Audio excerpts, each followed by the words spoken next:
expliqué, M. Altouf, je crois que l'Assemblée constituante, si on veut qu'elle soit extrêmement bien faite, et c'est ça ce qui fait peur à beaucoup d'Algériens, c'est que ces prérogatives doivent être vraiment claires dès le début, dans la petite constituante, parce qu'on ne peut pas rester sans constitution entre la fin de la constitution de 2016 et le début de la prochaine constitution. Donc il doit y avoir une petite constituante dans laquelle les prérogatives de l'Assemblée constituante sont très claires et limitées et surtout transparentes envers tous les Algériens. Donc finalement, est-ce qu'il faudra déjà préalablement être clair sur le mandat qui est attribué ou qui est assigné à la constituante pour éviter toutes sortes de... Oui, là, il faut faire attention. On ne peut pas dire d'avance à une constituante ce qu'elle doit faire. Ça n'a pas de sens. Une constituante est là pour penser à un projet qui n'existe pas. Je ne parle pas de contenu, je parle du résultat final. Ah, le résultat final, oui, c'est ça. Je vous dis, il y a plusieurs variantes. Il y a la variante gouvernement qui rédige et constituante qui avalise. Il y a la variante constituante qui rédige et on fait un référendum, plusieurs variantes. Mais une constituante, on ne peut pas lui donner de directive sur quoi écrire. On peut lui dire, mais une constituante, on sait très bien de quoi c'est chargé. Une constituante, c'est chargé de dire quels seront ce que j'ai dit tout à l'heure, l'organisation des pouvoirs qui régissent le pays. Donc c'est très large, ça va depuis le système judiciaire jusqu'à l'éducation nationale, en passant par l'armée et tout ce qui s'ensuit. Donc, plutôt, l'essentiel, c'est d'arriver à une constituante acceptée par le peuple. Et à partir de là, on laisse aller. D'être venu aujourd'hui pour nous, ça fait un grand plaisir pour moi d'assister à votre conférence. Et j'aimerais profiter de l'occasion pour poser ma question. Est-ce qu'il serait possible pour vous, c'est clair dans ma tête que l'Assemblée constituante, c'est la seule sortie de secours pour l'Algérie actuellement, sinon on tombe automatiquement dans la reconduction du système, automatiquement. Et là, ma question, je voulais voir de vous si c'était possible de nous donner un survol rapide de l'état actuel de l'économie algérienne. Sommes-nous dans le gouffre? C'est quoi, selon vous, quelles sont les perspectives économiques du pays ou les solutions à court moyen terme, juste très rapidement, suite à la délapidation des biens publics et des deniers publics? Et aussi, tout à l'heure, vous parliez du changement de paradigme sur le plan économique. Avons-nous un paradigme sur le plan économique en Algérie, mis à part le trabando? Est-ce qu'il y a réellement un paradigme? Et ça, c'est vraiment une problématique majeure. Donc, voilà, merci. Oui, je pourrais peut-être répondre question par question. Bon, je vais essayer d'être rapide. Alors, est-ce qu'il y a un paradigme en Algérie? Bien sûr que non. On navigue à vue depuis l'indépendance. On a appelé ça socialisme, c'était un capitalisme d'État déguisé, c'était bon, rien pas. Mais quand je dis changement de paradigme, ça veut dire sortir l'Algérie de cette portion du paradigme économique algérien qu'on nous impose et qui est le néolibéralisme. Voilà. Il faut sortir de ça. Alors, tout à l'heure, quelqu'un parlait d'entrepreneurs, etc. Je suis tout à fait pour. Mais des entrepreneurs, des bourgeois nationaux, tout ce qu'on voudra, avec un souci de développement auto-centré et des entrepreneurs, etc., qui soient introvertis et non pas extravertis. Nous, maintenant, qu'est-ce qu'on a? On ne fabrique aucune valeur ajoutée en Algérie. On importe des composants, on bricole, et puis on revend. Donc c'est vraiment... Alors il faut sortir de ce paradigme-là, comme ça j'appelle, même si ce n'est pas un paradigme officiel, mais c'est de ça que je voudrais qu'on sorte. Donc voilà un peu la réponse à la question. Alors oui, est-ce que dans le gouffre? Oui, absolument. Écoutez, là, il fallait en 2005, si je me rappelle bien, un baril à $25 pour équilibrer le budget. Aujourd'hui, il faut un baril à $125. Or, il est à 60.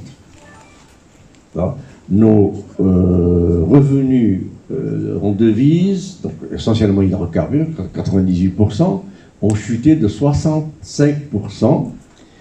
Et nos coûts d'importation ont chuté de 10%. Ça veut dire que nous sommes en faillite technique.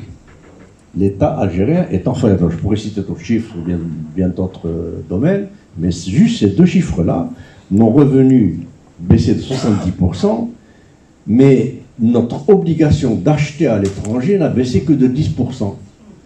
Alors on a un déficit de 50-55%, où est-ce qu'on va le chercher? Alors c'est pour ça que je parlais tout à l'heure de l'informel. Si on ruse un peu et qu'on va chercher l'argent de l'informel, on va chercher l'argent qui est en Suisse, on va chercher l'argent qu'ils ont mis au Canada, on va chercher l'argent qu'ils ont mis au Panama Papers, qu'ils ont mis à Paris, etc., eh ben, on pourra compenser une partie de ce 50% de déficit en entendant de remettre l'Algérie sur les rails d'un développement auto-centré et un développement de valeur ajoutée. Monsieur Kher, j'ai apprécié ton propos, Omar, parce que je trouve, et je le dis et je le redis, sur la question de la critique du néolibéralisme, sur la question de la critique des modes de reproduction des élites néolibérales, management, etc., vous êtes le champion du monde, je le dis. Voilà. Mais votre intervention initiale, on dirait qu'elle s'adressait à un séminaire de militants d'extrême gauche. Il se trouve que je suis de la gauche, ça ne me dérange pas. Mais on est dans le Hirak avec une pluralité de points de vue. Et je pense que la réaction d'Azdine du départ, c'est un peu le message qu'elle voulait dire. Bref, je vais au cœur du propos. Je pense que les premières questions qu'on doit se poser, c'est quelles sont les exigences que portent les Hirak, les revendications, c'est-à-dire le changement du système, mais également les aspirations, comme État national, fondamentales et qui ne sont pas seulement Hirak, que portent des générations de gens qui sont battus pour porter l'idée nationale, la défendre contre le colonialisme, etc. Donc, même les morts votent dans cette affaire-là. Ok? Bon, et il me semble que c'est ça la question. Et on ne la pose pas dans l'absolu, on la pose à travers un cheminement historique. Qui est ce... Là, sinon j'arrête. Si je n'ai pas le droit de continuer, j'arrête et je ne dérange personne. لا ما نبردش قلبي لا c'est la raison انا قلبي يدق mais je sais c'est Bouzelouf qui gagne sur le Dawara toujours. Bon oui tu m'as coupé mon idée. المهم معليش خويا انا كاع يا اخي سلميه خلاص c'est une valeur c'est une valeur de processus historique. Voilà non mais en même temps je dis bon donc ce qui a construit la réalité d'aujourd'hui, c'est à la fois un système politique institutionnel qui est né de la guerre de libération dans le mouvement national, et où l'armée, la LN a été la fondatrice, et qui a créé ce système-là, ou à domination militaire. Mais en même temps, je nuance, on est passé d'un système militaro-bureaucratique à un système militaro-mafieux. On ne peut pas comparer, même si c'est le même régime autoritaire, répressif, on ne peut pas comparer Boumediene et Bouteflika comme régime. Hein. Le bouteflirisme et le boumedienisme, c'est pas la même chose. Ok. Donc, deuxièmement, cette réalité-là a fait émerger des conflits et des antagonismes terribles dans la société. On a des traces sanglantes à Omar, qui s'appellent la décennie noire entre eux. C'est-à-dire que la question du régime militaire et de l'autoritarisme et de la répression est un problème sanglant, sur lesquels des Algériens y compris ne sont pas d'accord, parce que pendant longtemps, bon maintenant c'est avec la génération et les lois de la biologie, ok, mais pendant longtemps on croyait légitime. Ma génération et la tienne, nous avons été tétanisés par nos parents qui ont libéré les trucs, on n'a pas été assez. Je passe sur ça. Donc il y a le pouvoir militaire, mais il y a aussi la question identitaire dans toutes ses dimensions, la question de la religion, tout ça. Alors, tout ça sont des problèmes qui sont latents et qui sont explosifs. Maintenant, si on passe à la constituante, moi je dis la constituante est la formule chimiquement pure pour régler les trucs. Parce que le peuple se constitue et il décide de son destin et décide d'un projet de société. Mais il faut bien savoir que si on va dans ce truc-là, c'est tout. Ces monstres un peu cachés qu'on n'a pas encore purgés qui vont ressurgir. Et je pense que les valeurs qui doivent absolument déterminée. J'ai oublié de dire parmi les enjeux, c'est là, quel type de choix économique, néolibéralisme ou pas. Non, je termine, ça y est, vraiment, je termine. Pardon. Tout ça, alors, donc, ce qui doit nous porter sont deux choses, pour nous projeter dans la Constitution. Un, la démocratie. C'est-à-dire que, le pouvoir du peuple. Mais une démocratie qui ne peut sécréter que de la démocratie et de la liberté. Une démocratie à laquelle, qui peut s'ouvrir sur un hégémonisme militaire, idéologique, religieux, etc., on ne peut pas l'accepter, on l'a vécu et c'est sanglant. Deuxièmement, c'est la selmiya, c'est la valeur, je pense que l'une des valeurs fondatrices de la nouvelle Algérie, c'est le rejet absolu du recours à la force et à la violence. Et c'est comme ça, c'est cette valeur-là qui... Merci, M. Aktouf. Votre critique du néolibéralisme semble souvent comme de la musique à mes oreilles. Il faut croire que je suis à peu près du même camp que vous. J'ai apprécié votre discours, cet aspect des choses dans votre conférence, mais je comprends la déception de certains de mes camarades, dont Asdin par exemple et Samir tout à l'heure. Je m'attendais à ce que vous nous apportiez des réponses sur le processus de la Constitution, des défis qu'il pose en Algérie. Je ne les ai pas entendus. J'en ai entendu certains dans vos réponses à certaines des questions.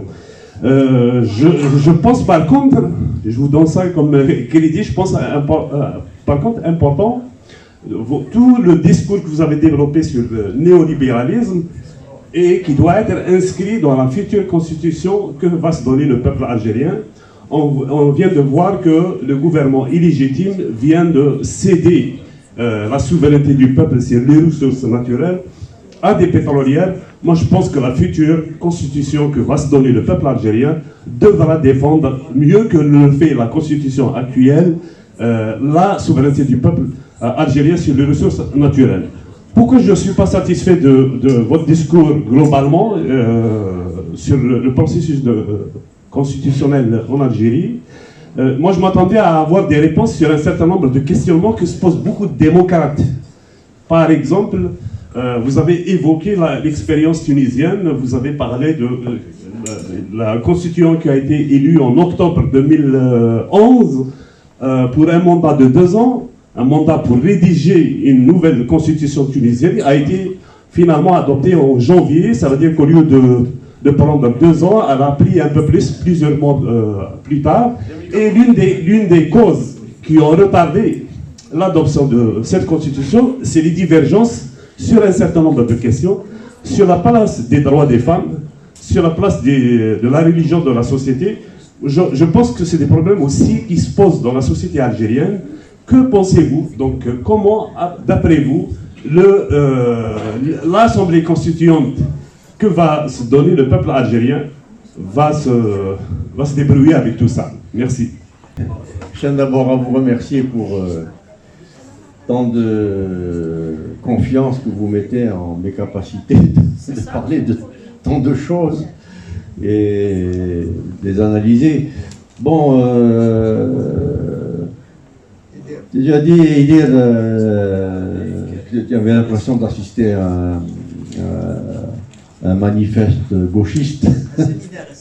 Séminaire gauchiste. Bon, j'assume.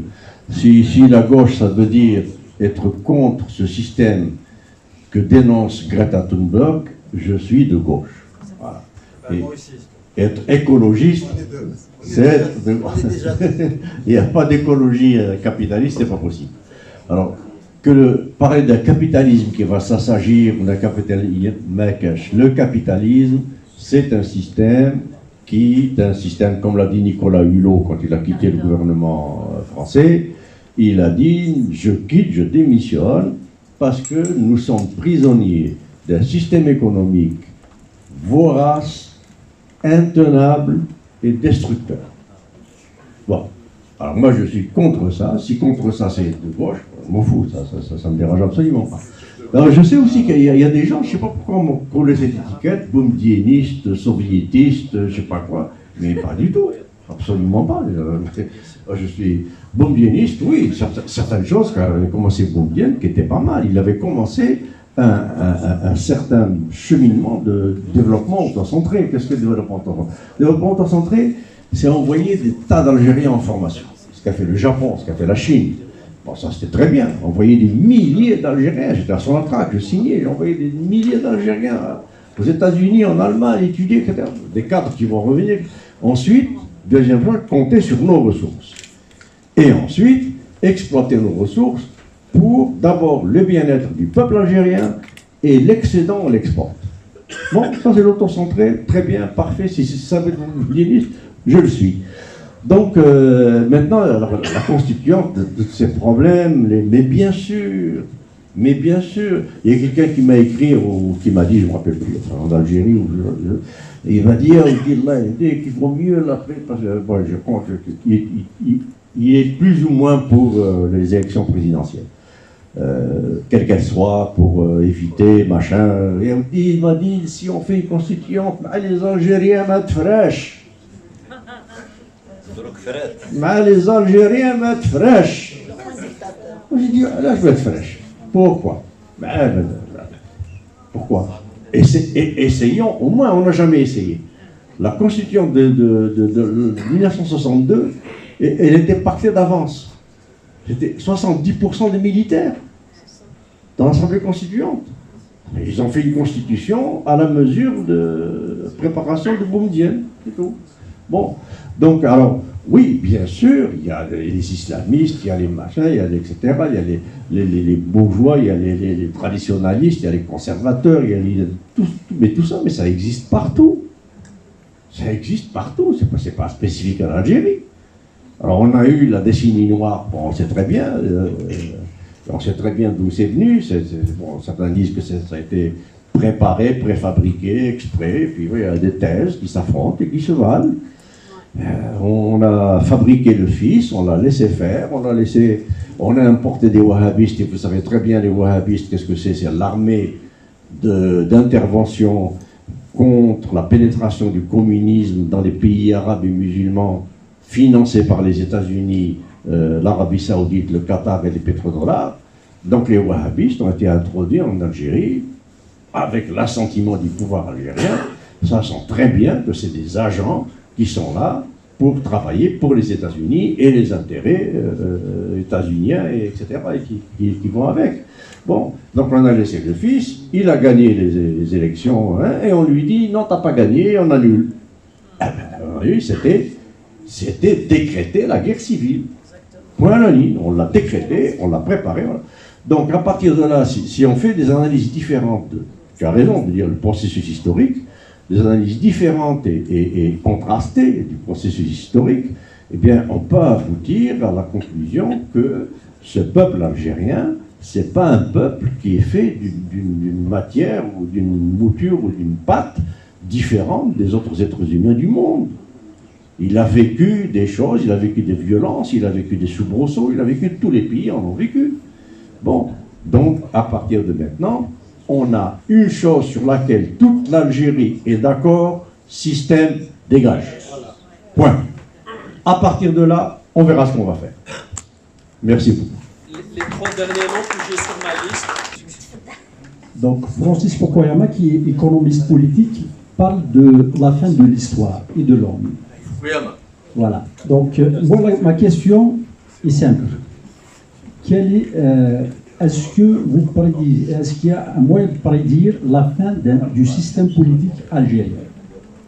Le mot d'ordre qui vient du Hirak, est-ce que c'est un mot d'ordre qui va être vraiment réussi? Est-ce qu'on va réussir à débarquer tous ces gens du système? La question est claire. Je suis ce qui se passe en Algérie systématiquement et au jour le jour. J'y étais il y a 3 semaines, je vais y retourner, Inch'Allah, je pense, dans 1 mois ou 1 mois et demi. Et oui, absolument, il n'y a aucun doute que ce Hirak va changer au moins 80-90% le système algérien. Ça, je n'ai aucun doute là-dessus. Merci pour le message. Je n'ai Aucun doute là-dessus. Le peuple ne reculera pas, le peuple n'arrêtera pas. Bon.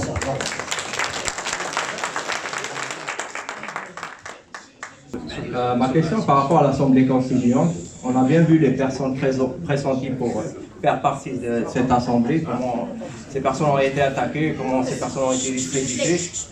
Et en ce qui concerne aussi l'Assemblée constituante, il y a le fait que ça manquerait de crédibilité, vu que ce ne sera pas des personnes élues, ce sera des personnes désignées. Et donc ça perdrait un peu de force décisionnelle. Pourquoi ne pas carrément opter vers un système parlementaire? On a 535 daïras en Algérie, qui peuvent servir de circonscription électorale. Et de ces 535 daïras, on peut faire sortir 535 députés. Et de là, les députés désigneront un gouvernement. Ce gouvernement fera des projets de loi. Et aussi les députés qui peuvent faire des propositions de loi. Donc ma question est par rapport, on a la transition qui s'est passée en péninsule ibérique avec donc Franco et Salazar au Portugal. Donc comment on pourrait justement aller vers un régime parlementaire sans vraiment passer par une assemblée constituante? Aussi, comment peut-être aller vers deux assemblées comme en Allemagne avec Bundesrat et Bundestag? Donc par rapport à ça. Merci à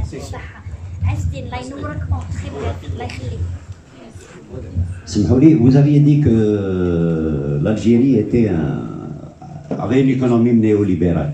L'Algérie n'est qu'un réservoir pour les matières premières et les richesses, pour ce qui fait le monde, et ce n'est qu'un marché, tout simplement. Ce n'est qu'un marché, une bicoque. Une bicoque pour les industriels et les tenants de l'économie mondiale. L'Algérie, le Hirak, ceux qui sont dans la dynamique révolutionnaire pour le changement, le renouveau de l'Algérie, c'est des dizaines de milliers, des centaines de milliers de jeunes et particulièrement d'étudiants qui sont depuis 10 mois dans la rue et ils ont tracé leur constitution déjà dans la rue à travers les slogans. Le chemin sera très facile pour la formaliser. Est-ce que, la question que je pose, vous aviez dit aussi que l'économie, à 60%, je vous remercie, vous êtes vraiment, vous êtes modéré. Mais je crois que toute l'économie algérienne, elle est informelle, et même le pétrole, les chiffres officiels qu'ils donnent, ils sont reconvertis dans l'informel. Il n'y a rien de formel en Algérie. Est-ce que vous ne pensez pas que cette dynamique, avec l'implication, parce que dans tout modèle de gouvernance et de management, il faut l'implication des cadres, des élites, etc., pour que ça puisse fonctionner. Donc toute cette dynamique qui va aller vers un nouveau système, qui va l'imposer, est-ce que vous ne pensez pas, est-ce que vous croyez qu'il peut vraiment instaurer, c'est-à-dire réguler à travers un État représentatif et des institutions, réguler l'ensemble de ce marché et qu'il soit utile à toute la société dans sa composante pour parler de culture et d'économie? Je vais pas écarter les langues. Est-ce que vous y croyez?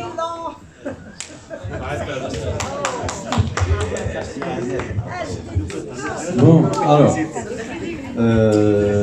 la première question, c'était... Le système parlementaire instauré un Oui, bah, bien sûr, mais ça, j'ai donné un exemple là-dessus, je ne sais plus si c'est la Bolivie ou je ne me rappelle plus, en tout cas un des exemples que je vais donner, ou le Portugal. Oui, on peut très bien faire élire à partir de l'île, d'ailleurs. On a des communes, des daïras, des wilayas, et tout ça, désigner, ça peut être aussi élu. Donc, processus électoral de préférence proportionnelle et donc qui envoie des élus par région et qui deviennent un parlement et ce parlement sera chargé d'un projet de constitution. Absolument, ça peut très bien se faire, rien contre. Mais le préalable, c'est que ce système dégage et qu'on soit sûr qu'il n'y aura pas de recyclage de ce système à travers une nouvelle manipulation d'élections, etc., comme on l'a promis. Alors la deuxième question, c'était... Je suis pas sûre. Je répète. Je suis un peu fatigué, mais j'ai des difficultés à... Moi aussi, j'ai pas nécessairement super bien saisi, mais comment est-ce qu'on peut utiliser certaines des richesses qui existent dans le marché informel, qui est un peu positif par rapport à la réalité? Ah, ok, oui. Quand j'ai dit que 60% était informel, j'étais, un peu réducteur. Constitution et économie. Ah oui, c'est clair. Non, si on ajoute les pratiques mafieuses, toute l'économie algérienne c'est pas ça que vous voulez dire? J'ai dit un État représentatif qui sera dégagé par cette dynamique révolutionnaire, avec l'implication de tous, est-ce qu'il ne peut pas réguler l'économie réelle là, qui existe? Si c'est l'État qui régule les pratiques. Maintenant, il y a des pratiques sans État, avec une autre logique. Il importe des modèles. Oui, bien sûr. Alors, si cette assemblée constituante est, comme je le souhaite, animée aussi par un comité de réflexion économique, oui, bien entendu, les modèles existent. Pourquoi réinventer la roue? Dans l'économie allemande, par exemple, fonctionne comme il n'y a pas de corruption, il n'y a pas d'argent qui passe en dessous de la table, etc. Parce que toutes les dispositions administratives, gestionnaires, managériales, y compris des entreprises privées, sont inscrites dans la Constitution. Alors si on fait une Constitution dans laquelle, dans la Constitution, on écrit par exemple, comme c'est écrit dans la Constitution allemande, tout patron d'entreprise ne peut prendre aucune décision sans l'accord de ses employés, à partir de 5 employés et plus, eh bien on a déjà une régulation. On a déjà les employés qui surveillent ce que fait le patron, ce que fait, etc. Donc oui, bien sûr, une constituante peut, mais il faudrait qu'elle soit guidée par des gens qui, contrairement à la Tunisie, qu'il n'y ait pas de manipulation pour maintenir dans l'idéologie néolibérale dont il faut absolument sortir. Voilà. Alors, je passe à répondre à votre question.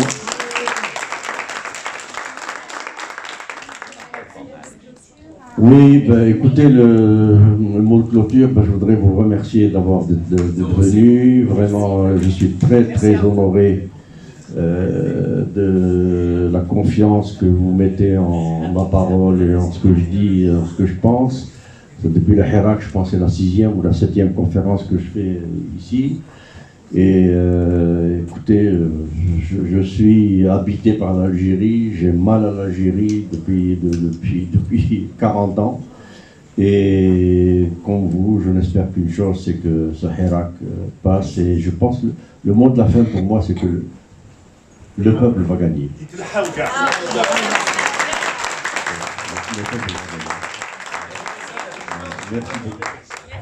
Je vais vous demander quand même, s'il vous plaît, de